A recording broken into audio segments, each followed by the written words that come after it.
Olá, meus queridos irmãos, minhas irmãs, com muita alegria e com satisfação, chegamos juntos ao final de mais um trimestre, gravando a última lição do mesmo, o último trimestre de 2016, concluindo com o trabalho de interpretação do livro de Jó. Hoje eu gostaria, antes de iniciar essas considerações, de convidá-los para uma palavra de oração.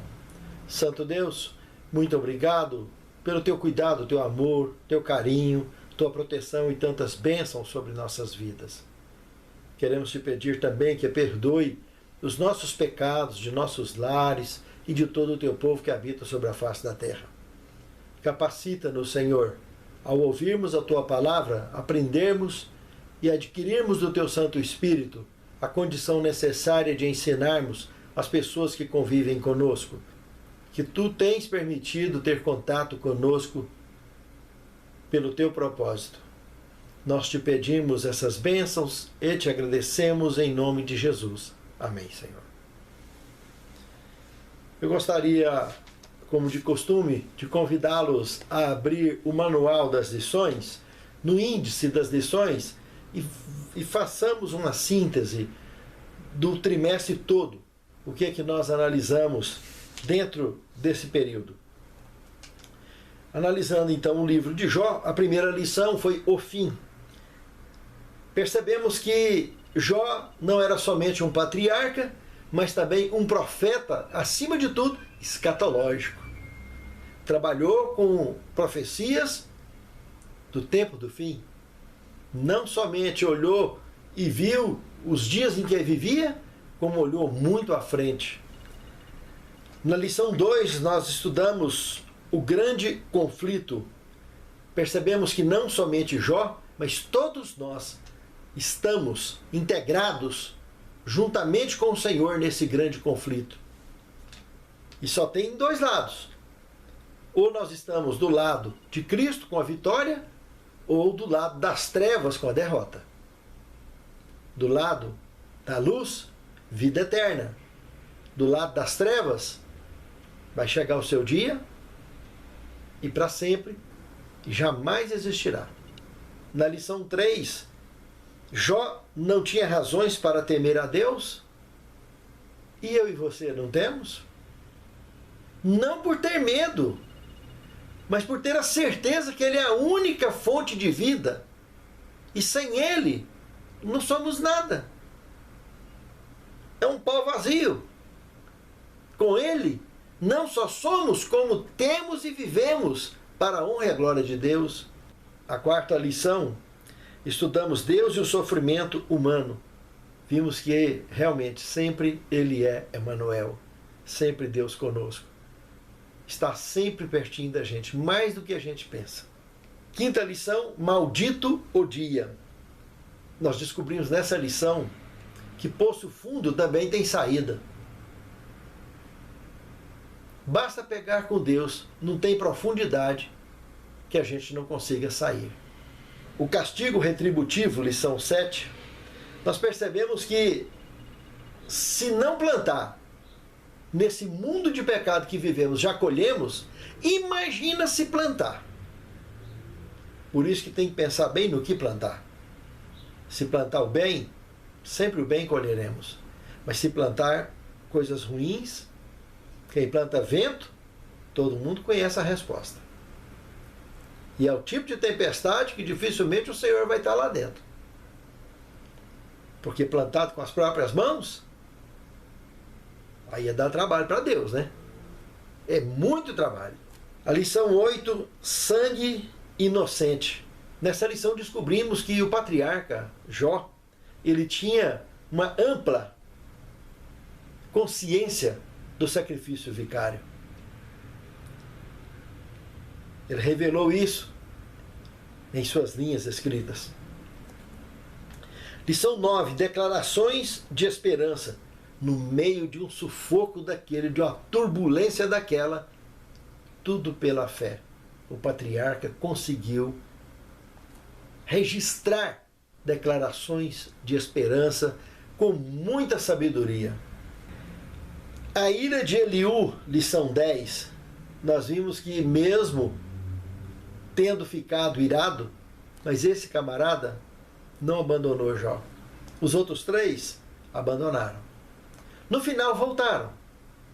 Mas para que arranhar uma amizade de graça? Por que não dar ouvidos à consciência, à voz de Deus, para refletirmos antes de falarmos? Mas nada que não se acerte. Mas é muito melhor sem arranhões, não tem dúvida. Do meio da tempestade, lição 11, vimos que a tempestade foi o marco da crise do patriarca. Antes da tempestade foi uma coisa, depois da tempestade foi outra. Aqui, aparentemente, antes a derrota. Depois da crise, a vitória de forma absoluta. E as tempestades que nós não plantamos, pode ter certeza que em todas Deus está lá dentro. Por mais que a gente pense que está sozinho e abandonado, Ele está lá dentro. Esperando só o nosso olhar, só a nossa aceitação, para Ele interferir na nossa vida, de maneira permitida por nós, e nos levarmos em seus braços para a vitória. Lição 12. O Redentor de Jó e de todos nós. Ele revelou isso com muita autoridade, com muita consciência, com muita propriedade. E eu e você temos essa mesma consciência do projeto redentor de Deus para nós? Do envolvimento do Filho dele na nossa salvação? Temos uma consciência ampla disso? Jó teve. E feliz de todos os que tiverem. E ai dos que não tiverem. O caráter de Jó, a lição 13, vemos que é inabalável. Coisa mais linda. Não importa se vai cair 1000 à direita, 1000 à esquerda, se vai ficar sozinho, mas sem Deus ninguém fica. Desde que aceite Ele lapidar o nosso caráter. O caráter brilha e não balança, não titubia. A 14ª lição, algumas lições do livro de Jó. Citando Tiago, capítulo 5, versículo 11, temos o seguinte: eis que temos por felizes os que perseveram firmes. Tendes ouvido da paciência de Jó e vistes que fim o Senhor lhe deu. Porque o Senhor é cheio de terna misericórdia e compassivo. Tiago 5, verso 11. Quase 2000 anos havia se passado quando Tiago escreveu isso aqui, do relato de Jó. Meus amados, a história de Jó não impressionou só 2000 anos depois do ocorrido, como impressiona até hoje. Enquanto vivermos nesse mundo de pecado, vai impressionar. Porque a experiência de uma pessoa que viveu e expôs uma amizade tão nítida com Deus, a ponto de dizer, como Paulo também fez dessa forma: sede meus imitadores como eu sou de Cristo. Jó deixou esse dito no seu exemplo, na sua conduta e em suas escolhas. É de impressionar essa maravilha da relação de Jó com Deus. Pela fé e não pelo que vemos. Se estudarmos 2 Coríntios 4, 18, dentre outros textos também na palavra de Deus, concluiremos que a fé de fachada é igual paraquedas falso. Imagine o que adianta o indivíduo pular das alturas com paraquedas falso. É pior do que susto tardio, que não adianta para nada. Assim é a fé de fachada. só no rótulo. Lá dentro, nada. Conta. Não vê da hora que o desespero e o pânico tomam conta. Como se nunca tivesse conhecido a Deus. Como se não soubesse o que é ou o que significa a palavra fé. Comete atos ridículos, vergonhosos. Todas as pessoas que têm a fé de fachada, que não procura viver na intimidade pessoal a verdadeira fé, que é uma fé viva que gera obras. Imagine que a radiação solar está aí. Ninguém vê. Mas facilita, fora de hora do sol, para ver o câncer de pele se instalar rapidinho. Mesmo sendo um câncer manso, há poucos dias eu soube, uma velha conhecida morreu de câncer de pele, lutou 20 anos. E um câncer tão simplesinho desse acabou matando. Não vale a pena facilitar. Por isso que a fé genuína, ela deve nos estruturar a vivermos uma vida de providência cotidiana, de atitude no nosso viver diário. Porque essa fé de fachada nos faz ignorar tudo que é verdade, a levar o cristianismo, a espiritualidade na pança, na tora. E isso não dá em nada. É um final infeliz, sempre. Por mais simples que pareça ser, aqueles que conhecem a verdade não podem brincar com a fé. Que coisas bem simples, por mais banais que sejam, podem derrubar. Não vale a pena ser surpreendido pelas trevas em momento algum. Por isso devemos vigiar e orar o tempo todo, estar aceso. E para isso precisamos de ter uma fé não só de fachada, mas uma fé íntegra. E adoremos ao Senhor em espírito e em verdade. Porque o Pai procura a tais que assim o adorem. João 4, 23. Terceiro tema, um ser mau. Meus amados, o maligno não tocou em Jó,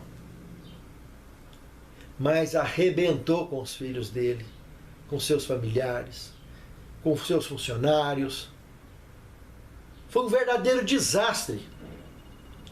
Jó não teve culpa de nada, e nem tampouco as vítimas. Jó teve a proteção incondicional de Deus. Aqueles que foram sacrificados de forma infeliz, como João Batista, tiveram, com certeza, eu não tenho dúvida disso, a salvação garantida. Agora, nós estamos falando de um Jó que não tinha culpa de nada. Mas já parou para pensar que nossas escolhas podem levar as pessoas ao nosso lado a uma verdadeira tragédia, tanto na vida espiritual como material, e seja lá o que for, por causa das nossas escolhas? A nossa má conduta, o nosso mau testemunho pode influenciar as pessoas ao nosso lado de tal forma a fazermos verdadeiros estragos na vida do mundo ao nosso redor e na causa de Deus, e trazer um peso tremendo de atraso, mais do que já tem, que a humanidade tem proporcionado, que a igreja tem proporcionado muitas vezes, de atraso na volta de Cristo. E essas apostasias, esses tropeções têm feito atrasar a volta de Cristo. Coisas tão simples como alimentar de forma saudável, essa alimentação transgênica que o diabo jogou no mundo e tem virado uma fábrica de câncer. Quantas e quantas pessoas têm facilitado com isso? E o diabo tem foco de atingir o povo de Deus? Os que já é dele não está nem aí. Ele é igual à água. A água gosta de quem sabe nadar, porque os que não sabem já é dela. Se bater lá dentro, está morto. E assim é o diabo. Os que já é dele não está nem aí. Ele já está acostumado a arrebentar. Mas agora, o povo de Deus, os escolhidos, ele quer dançar, ele quer bailar com eles, ele quer triturar, quer fazer um cemitério vivo.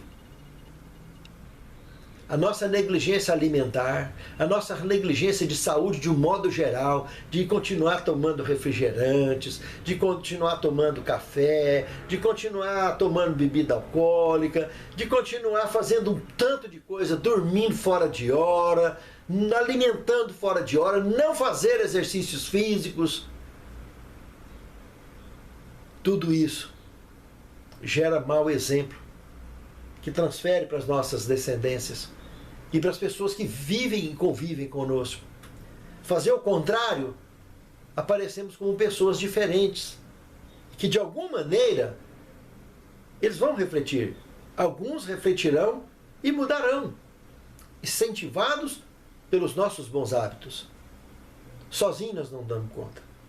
Nós sabemos que o diabo quer detonar com tudo que nós comemos, tirar-nos da rotina, mas sempre teremos uma saída. O Senhor sempre nos protege.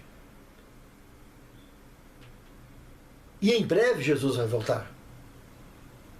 Só precisamos de sobreviver nesse mundo com a melhor qualidade, ou com a maior qualidade de vida possível. Para isso, nós não podemos subestimar o mal, porque ele existe. E a forma dele nos atingir, já que ele não pode nos tocar, porque nós servimos ao Senhor, é através da alimentação errada, é através dos maus exemplos, dos maus hábitos, das más companhias. As companhias erradas nós nos aproximamos para trazer aos pés de Cristo. Pense nisso, minha amada irmã. Não subestime o mal e não brinque com o pecado e muito menos com a fé. Valorize o tempo e a oportunidade que Deus te deu, antes que seja muito tarde. Mas nunca é tarde para levantar e começar de novo.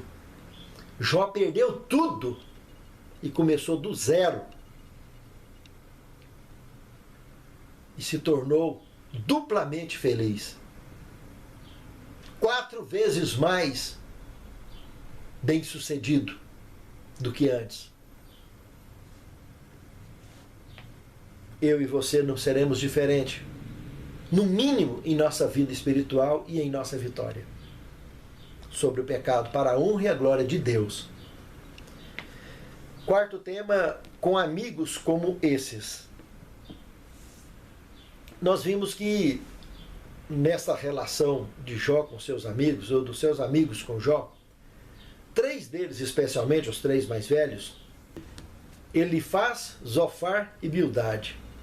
Esses 3 mais velhos, infelizmente, tiveram uma falta de percepção da realidade muito grande antes de abrir a boca. Apesar de, em muito do que eles falaram, o Espírito Santo usou para alcançar a mim e a você, com relação a Jó, boa parte da fala ficou perdida, principalmente no que diz respeito às acusações, que no caso de pessoas que tivesse culpa no cartório, de fato, é aquilo ali mesmo. Mas para Jó foi em vão. Atingiu pessoas à nossa volta, até hoje atinge. Mas com relação a Jó, eles tiveram falta de percepção da realidade. E isso é lição para mim e para você, para não termos essa falta de percepção com o nosso cônjuge, com os nossos filhos, com os nossos pais, com os nossos avós, com os colegas de trabalho, com as pessoas que nos cercam. Porque a falta de percepção da realidade nos transforma em pessoas ignorantes, amplamente nocivas. Deixa o coração duro, com o espírito justiceiro. E o espírito justiceiro acaba despertando a natureza da hipocrisia. Acabamos ensinando aquilo que não praticamos. E despertando até o ódio e o fanatismo, o fundamentalismo. E ao coração endurecer assim, perdemos de vista a graça, a misericórdia, principalmente o amor. Um momento difícil que alguém que precisa de nós, como foi o caso de Jó, precisando dos seus amigos, eles acabaram entornando mais problemas para cima dele ao invés de ajudar, justamente porque aqueles indivíduos perderam a percepção da realidade. Ficaram com o coração de justiceiro, maltratando o companheiro, maltratando o seu amigo. Momentos difíceis para qualquer mortal, a única maneira de superar é com amor. O resto é bobagem e palavras ao vento. Se não pudermos dar amor, é melhor ficar quieto. Boca fechada não entra mosca. Ficar em casa às vezes é melhor. Porque para ir visitar, temos que ir com amor, dispostos a abrir o coração, a dividir com o nosso amigo, com quem precisa. Sermos um instrumento vivo na mão de Deus para levar o consolo e o conforto necessários à superação da crise. Quinto tema, mais do que espinhos e cardos. Podemos analisar aqui nesta lição, especialmente estudando Gênesis capítulo 3, verso 16 ao 24, dentre outros textos que estudamos dentro do livro de Jó, podemos ver que nada neste conflito é em vão. E afinal, o Senhor pode muito bem estar bem no meio daquelas tempestades que nós não plantamos. Ele pode estar bem ali. E se prestarmos atenção, com mais carinho, nas oportunidades que o Espírito Santo nos dá, ouviremos a sua voz, integraremos com Ele e teremos uma interação maravilhosa de fé com o nosso Salvador para rompermos a tempestade e sermos vitoriosos. Dessa maneira, poderemos caminhar com segurança e como uma criança de cima de uma mesa saltando no espaço nos braços de seus pais, assim também poderemos saltar nos braços de amor do nosso eterno Criador. Porque mais do que espinhos e cardos, são as experiências e as lições que temos que aprender de tudo o que passamos nessa vida. Pense nisso, meu amado irmão. Pense nisso, minha amada irmã. Sexto tema, Jesus e Jó. Aqui nós vimos em todos os paralelos que a Bíblia apresenta, Jó 1, verso 1, 1 João 2, 1, Tiago 5 e 6 e Atos 3, 14. Todos esses textos, dentre outros, como Mateus capítulo 4, versículo 1 a 11, Mateus 26, 61, Lucas 11, 15 e 16 e João 18, 30. Todos esses textos aqui, chegaremos a uma conclusão que esses dois personagens foram pessoas de fé inabalável, de caráter irrepreensível, pessoas determinadas em direção à vitória. Eles enfrentaram a morte de frente e não deram as costas para o conflito, hora nenhuma. Firmes na fé, lutaram com a certeza absoluta da vitória final. Porque, conforme cito agora o sétimo tema, se Deus é conosco, quem será contra nós? Como o conselho que Jesus disse em Lucas 10, 37, vai e procede de igual modo. Isso fica para nós uma marca em nossa decisão. Todo mundo passa dificuldade. Todo mundo enfrenta problemas nesse mundo. Não tem esse indivíduo que vive no planeta Terra, por mais rico ou mais pobre que seja, que não enfrenta dificuldades e problemas. Porque estamos no meio de uma batalha cósmica entre o bem e o mal, entre luz e trevas. A sede desse grande conflito, como diz a pena inspirada, é na nossa mente. Mas Cristo disse que o reino de Deus está dentro de nós. Se nós encontrarmos Ele dentro de nós, nós seremos vitoriosos. Não terá derrota para nós. Mesmo que ao virar a página de nossas vidas com infelicidade, mas teremos a alegria da salvação e da vida eterna. Como João Batista, como os filhos de Jó, os funcionários de Jó, eu e você, independente se virarmos como João Batista, podemos e devemos virar na certeza de que o Senhor é conosco e ninguém poderá contra nós. E assim seremos sempre vitoriosos. Que Deus nos abençoe, que Deus nos guarde, que caminhemos juntos rumo à Canaã celestial com a vitória de Cristo em nossas vidas. Senhor Deus, que assim que tu chegares, não nos encontres dormindo, mas nos encontre vigiando. Nos encontre atentos à tua voz, do seu Santo Espírito, a voz da tua palavra, e da tua palavra viva em nosso coração e nossa consciência. E que pela tua graça, nós e os nossos lares representados nessa oração, sem faltar ninguém, seja contado entre aqueles que marcharão para dentro dos portais da cidade santa. É o que te suplicamos agradecidos, em nome do teu Filho amado Jesus. Amém.